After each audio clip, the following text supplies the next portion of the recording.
Master minds commerce చదవాలనుకునే 10th inter విద్యార్థుల తొలి ఎంపిక. నమస్తే రమగారు. నమస్తే జయ. మంచి స్టోరీ చెప్పండి. ఎప్పటి నుంచో అనుకుంటున్నాను జయ ఇది చెప్దామని, ఏవో సందర్భం కుదరలేదు. వల్కల చీరి కథ. వల్కల చీరి తమాషాగా ఉంది చూడు పేరు. అంటే వల్కలమే చీరగా కలిగిన వాడు అయి ఉంటుంది, బహుశా వస్త్రంగా కలిగిన వాడు. ఈ వల్కలం అంటే మామూలుగా మనం నార బట్టని అనొచ్చేమో మరి. వల్కలం అంటే వస్త్రం అని కూడా అర్థం. ఓకే, మరి ఎలాంటి అర్థంలో ఆ పేరు పెట్టారో తెలీదు. ఇది జైన పురాణ గాథగా చెప్తారు. ఇలాంటి గాథ మనం రామాయణానికి పూర్వగాథగా చెప్పుకుంటాం. కొంచెం అటు ఇటుగా అలాంటి కథ అనమాట. పూర్వమట పోతనం అనే నగరానికి సోమచంద్రుడని ఒక రాజుగారు ఉండేవారట. ఆయన భార్య పేరు ధారిణి. అయితే కలిసి హాయిగా ఉండేవాళ్ళు. వీళ్ళకి ఒక కుమారుడు కూడా ఉన్నాడు, ప్రసన్నచంద్రుడు.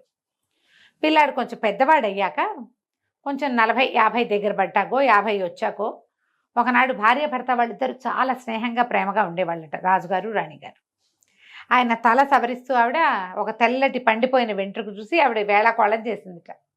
మీకు వెంట్రుకలు పండిపోయినాయి అని. ఇలా సహజంగా అలాంటివి జరుగుతాయి భార్య భర్తల మధ్య. ఒక చిన్న రొమాంటిక్ థింగే అది. కానీ ఈయనేమనుకున్నాడు, అమ్మ నేను వృద్ధుడిని అయిపోతున్నా, ఇంకా నేను తపస్సు చేసుకోవాలి, అందుకే చూపిస్తోంది జుట్టు. ఇప్పుడేముంది, వృద్ధాప్యం మనకు 10 ఏళ్లకే వస్తాయి తెల్ల జుట్లు. ఆ కాలంలో అది కాదు, చాలా కాలం జుట్లు నల్లగా ఉండేవి వాళ్ళకి. ఎప్పుడైతే ఈ వెంట్రుక కనబడి ఈవిడ వేళాకోళం ఆడిందో, ఇంకా ఈయన నాకు ఎక్కువ సమయం లేదు, నేను ఋషి జీవితం గడపాలని చెప్పి ఈ కుమారుడు 20 ఏళ్లవాడో 25 ఏళ్లవాడో అయినటువంటి ప్రసన్నచంద్రుడికి రాజ్యం ఇచ్చేసి, నేను అడవికి వెళ్ళి తపస్సు చేసుకోవాలి, నేను తపస్సు సమయం అంతా వృధా అయిపోతుందని వెళ్ళిపోతాను అన్నాడు. ఆయనకి అలా అర్థమైంది. ఈ భార్య ఆయన్ని వదిలిపెట్టి ఉండలేదు. ఆవిడ నేను కూడా అడవికి వచ్చేస్తానని ఆయన వెనకాలబడి ఆవిడ కూడా వెళ్ళిపోయింది. ఋషి జీవితమే గడుపుతున్నారు కానీ భార్యాభర్త ఇద్దరు ఒకచోటే ఉన్నారు. కాలక్రమాన ఎంతో కాలానికి ఆవిడ గర్భవతి అయింది. మళ్ళీ అయ్యాక ఒక కుమారుడు కలిగితే వాడికి వల్కల చీరి అని పేరు పెట్టారట. వల్కల చీరి పిల్లవాడి పేరు. కొన్నాళ్ళకి ఇవిడు చనిపోయి, ఋషి జీవితం గడపటము అంటే ఏంటంటే రాజ్యకాంక్ష లేదు, ఇలాంటి అద్భుతమైన భోజనాలు, ఎవరైనా తనని సేవించటాలు అవేం లేవుగా. వాళ్ళ నీళ్ళు వాళ్ళు తెచ్చుకుని, వాళ్ళ బట్టలు వాళ్ళు ఉతుకుని, వాళ్ళ అన్నం వాళ్ళు వండుకున్నారు. జీవితంలో ఉంది, భార్య ఉంది కాబట్టి సంసార జీవితంలో ఉన్నారు. ఇది తప్పు ఏం కాదమ్మా, ఇలా చేయొచ్చు. ఇప్పుడు ఓల్డేజ్ హోమ్కి వెళ్ళిపోతారు భార్యాభర్త. ఇప్పుడు వీళ్ళు వానప్రస్థానికి వెళ్తే భార్యాభర్త వాళ్ళు కలిసి ఉన్నప్పుడు వాళ్ళ మధ్య దాంపత్యం ఉండకూడదని ఎవరు చెప్తారు? ఎందుకు చెప్పాలి? చెప్పాల్సిన అవసరం ఏం లేదు. అందులో ఏ తప్పు లేదు. వైఫ్ అండ్ హస్బెండ్ అయితే ఏ తప్పు లేదు. దాంపత్యం ధర్మం ప్రకారం దాంపత్యం కదమ్మా, అది తప్పేముంది? అది తప్పు కాదు.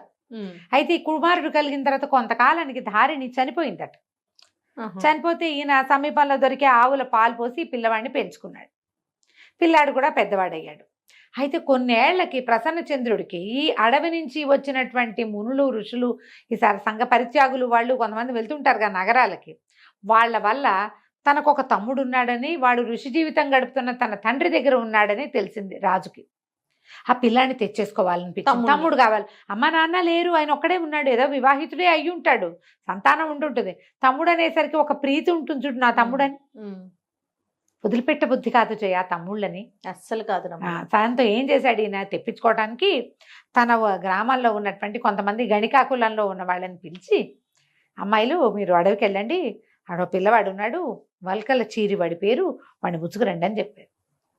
ఋషి దగ్గరికి వెళ్ళి మీ పిల్లని మాకు ఇవ్వమంటే ఇస్తాడో ఇవ్వడో. వీళ్ళు ఏం చేశారు, బోల్డని పళ్ళు స్వీట్లు అవన్నీ మోసుకుని అక్కడికి వెళ్ళి ఆ ఋషి సోమచంద్రుడు తండ్రి లేని సమయంలో పిల్లవాడిని బాగా ఆదరించి స్వీట్లు గీట్లు అన్నీ బాగా తినిపించి, మా ఊర్రా పోతనాశ్రమం మాది, ఏ ఆశ్రమం మీద వీళ్ళని ఇంత ఛాతీలు నిండుగా ఉన్న మనుషుల్ని వాళ్ళని చూసి, ఆడవాళ్ళని చూసి ఆడవాళ్ళని తెలుసుకోవాలి ఆ పిల్లవాడు. ఎందుకంటే అతను ఎవరిని చూడలా, అందరినీ ఋషులనే అనుకుంటాడు.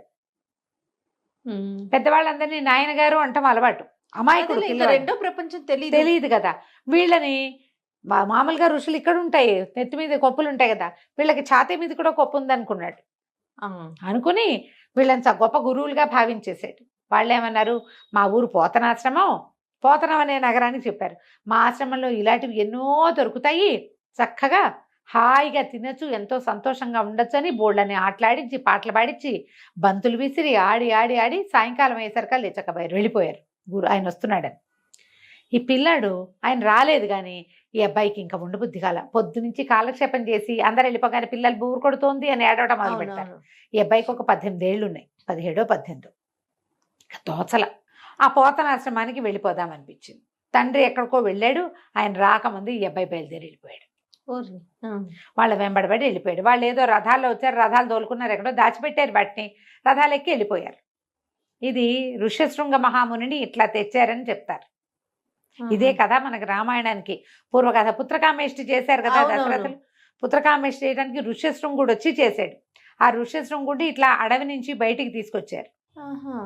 ఆయన వస్తేనే వానలు పడతాయని చెప్పారు ఇంకొక రాజ్యంలో, రోమపాదుడి రాజ్యంలో. ఆయన తీసుకొచ్చాక వానలు పడ్డాయి. ఆ శాంతాదేవిని, రాముల వారి అక్కయ్య అయిన శాంతాదేవిని ఋష్యశృంగ మహామునికి ఇచ్చి వివాహం చేశారు. ఆయన వచ్చి పుత్రకామేష్టి యాగం చేయించారు వీళ్ళకి. ఋష్యశృంగుడి కథ కూడా ఇలాగే కనపడుతుంది. స్త్రీముఖం తెలియని వాడు ఋష్యశృంగుడు అంటే. సరే ఏమైంది, రథాలకి వాళ్ళు వెళ్ళిపోయారు. వాళ్ళ కోసం అటు చూసి ఇటు చూసి తోచక ఈ కుర్రాడు కూడా బయలుదేరి వెళ్ళిపోయాడు. అదే పనిగా పోతనాశ్రమానికి దారెటు అని వాళ్ళని అడుక్కుంటూ కనపడ్డ వాళ్ళని వెళ్తుంటే ఒక బండి వాడు కనపడ్డాడు. ఒక బండి వెళ్తోంది, అడవిలో నుంచి బయటకు వచ్చేసాడు. బండి వెళ్తుంటే వాళ్ళకి నవ్వొచ్చింది. పోతనమా అన్నారు. అవును పోతనాశ్రమం అన్నాడు. అనేసరికి భార్య భర్త ఇద్దరు ఉన్నారు. వాళ్ళు కుర్రాన్ని చెయ్యిల బట్టి లాగి పైకి ఎక్కించుకున్నారు. ఎక్కించుకుని బండి మీద కూర్చుని ఈ పిల్లవాడు వెళ్తూ ఉంటే ఈ ఋషిగారిది ఈ ఆశ్రమం ఎవరిది, ఆశ్రమం ఎవరిది, ఇళ్ళని కూడా ఆశ్రమం అనుకుంటున్నాడు. వాడికి తెలియదు పాపం.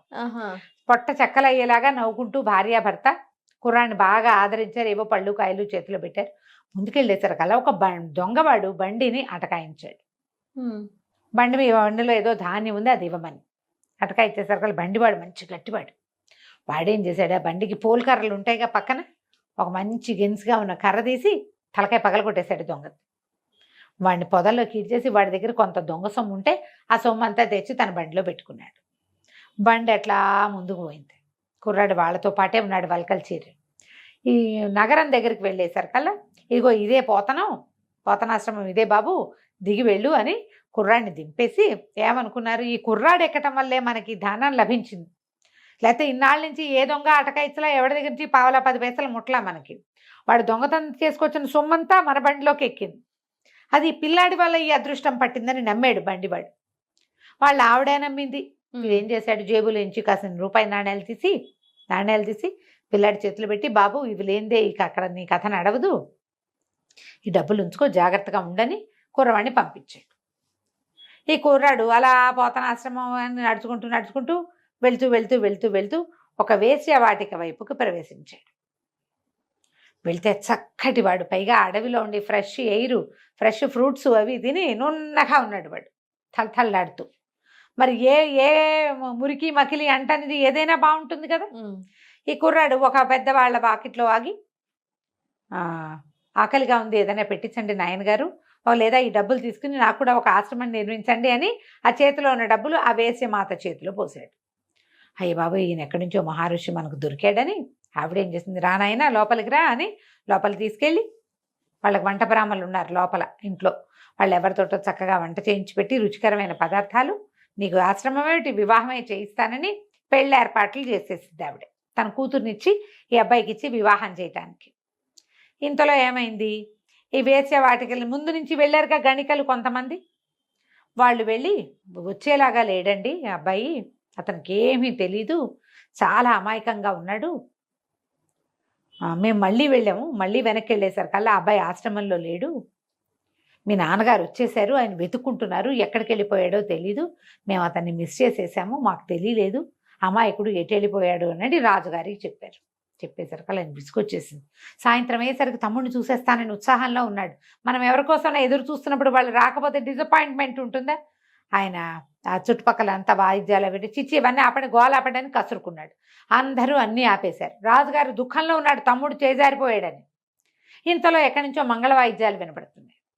ఏమిట్రా మంగళ వాయిద్యాలు వినపడుతున్నాయి, ఎక్కడి నుంచి రా అని కేకలు పెట్టాడు. పెట్టేసరికి సైనికులు 2-3 రోడ్ల మీదకి వెళ్ళి కనుక్కొని, వేశ్యాగృహాల నుంచి వస్తుందండి, ఓ పెద్ద వేశ్యమాత ఒక ఆవిడ ఉంది, వాళ్ళ అమ్మాయికి వివాహం చేస్తుంది, వేశ్య కూతురికి వివాహం ఏమిట్రా, ఎవరితో ఏమిటి కనుక్కోండి అంటే ఎవరో ఋషికుమారుడిలాగా ఉన్నాడండి అని వార్త తెచ్చారు.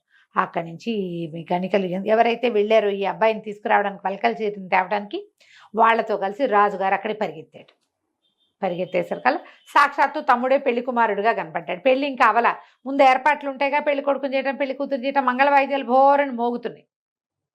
అక్కడి నుంచి పట్టేశారు. పట్టుకుని ఆవిడకి ఏదో కొంత ధనం ఇచ్చి కుర్రాన్ని తెచ్చుకున్నారు. తెచ్చుకుని ఇంటికి తీసుకొచ్చి చక్కగా స్నానం అది చేయించి తల అంతా సంస్కరించి ఆహారం పెట్టి, అంత నువ్వు ఇక్కడే ఉండు కానీ హాయిగా ఉండొచ్చు, ఇక్కడ వివాహం చేస్తామని మంచి యువరాణుల్ని ఎవరినో వివాహం చేసి ఏదో చేద్దామనుకున్నారు. ఇంతలో ఏమైంది, కొద్ది రోజులు గడిచేసరికల్లా ఒకనాడు కొంతమంది ఊరి వాళ్ళు వచ్చి, మా దొంగలు మా వస్తువులు పోయినాయండి, ఇది వరకు దొంగతనానికి రిజిస్టర్ కూడా చేశాము, దొంగతనం జరిగిందని ఎవడూ దొరకలేదు, ఇప్పుడు ఒకడు పట్టుబడ్డాడని బండివాడిని పట్టుకొచ్చారు. ఓహో. బండివాడిని పట్టుకొచ్చేసరికల్లా బండివాడు ఏం చెప్పాడు, చెప్పబోయేసరికి ఈ పలకల చీర కూర్చున్నాడుగా, పరిగెత్తుకుంటూ వెళ్ళాడు. నాయనగారు బాగున్నారా అని వెళ్ళి కావలించుకున్నాడు బండి.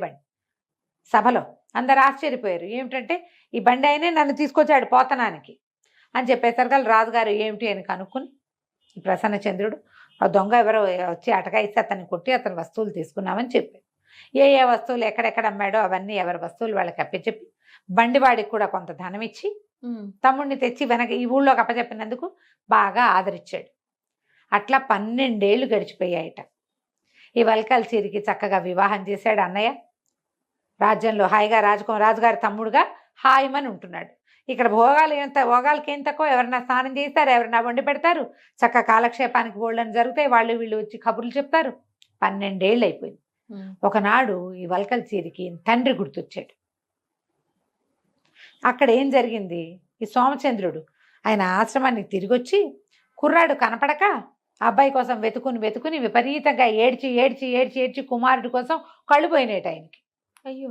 ఆశ్రమం చుట్టుపక్కల ఆశ్రమాల్లో ఉన్న వాళ్ళు ఎవరి సహాయంతో ఆయన జీవితాన్ని సాగిస్తున్నాడు. ఈ ప్రాంతం నుంచి వచ్చిన వాళ్ళు ఎవరో చెప్పారు, సోమచంద్ర మహారాజు ఋషిగా ఉన్నాడు కదా, ఆయన కళ్ళు కనపట్టలేదని వార్త వచ్చింది. వార్త వచ్చేసరికల్లా వల్కల్ చీరి ఏడవటం మొదలుపెట్టాడు. ఇన్ని సంవత్సరాలు అయిపోయింది, నేను తండ్రిని వదిలేసి ఈ భోగాల సత్వంతో ఇక్కడ ఉండిపోయాను అనేసరికల్లా ప్రసన్నచంద్రుడు ఏం చేశాడు, తమ్ముడిని కూడా వెంబడి పెట్టుకుని తీసుకుపోయాడు. అతను వెళ్ళాడు తండ్రిని చూసి రావడానికి, తల్లి ఎలాగూ లేదు, ఆయన చూసి రావాలి కదా, అందుకని చెప్పి వెళ్ళాడు. వెళ్ళేసరికల్లా ఈ పిల్లలు ఇద్దరు దగ్గరకు వచ్చేసరికల్లా ఆయన ఆగకుండా కళ్ళ నీళ్ళు పెట్టుకుని ఏడ్చి మళ్ళీ కంటి చూపు బాగుపడిపోయిందట. ఆయనకి కళ్ళు బాగుపడ్డాయి. తర్వాత తండ్రికి వలసిన ఏర్పాట్లు చేసి ప్రసన్నచంద్రుడు మళ్ళీ వల్కల్ చీరిని రాజాశ్రమానికి తీసుకెళ్ళిపోయాడు. ఎంతో కాలం జీవించారట. ఇది ఒక విచిత్రమైన గాథ జైన పురాణంలో ఉంది. చిత్రంగా ఉంది కదా, చాలా రోజులు ఎప్పుడో చదివాను నేను. ఓకే. అప్పటి నుంచి చెప్దాం అనుకుంటాం, మనకు సందర్భం కుదరలేదు, ఇవాళ సాగిద్దనమాట. అది వల్కల చీరి కథ చాలా బాగుంది రమ్మ గారు.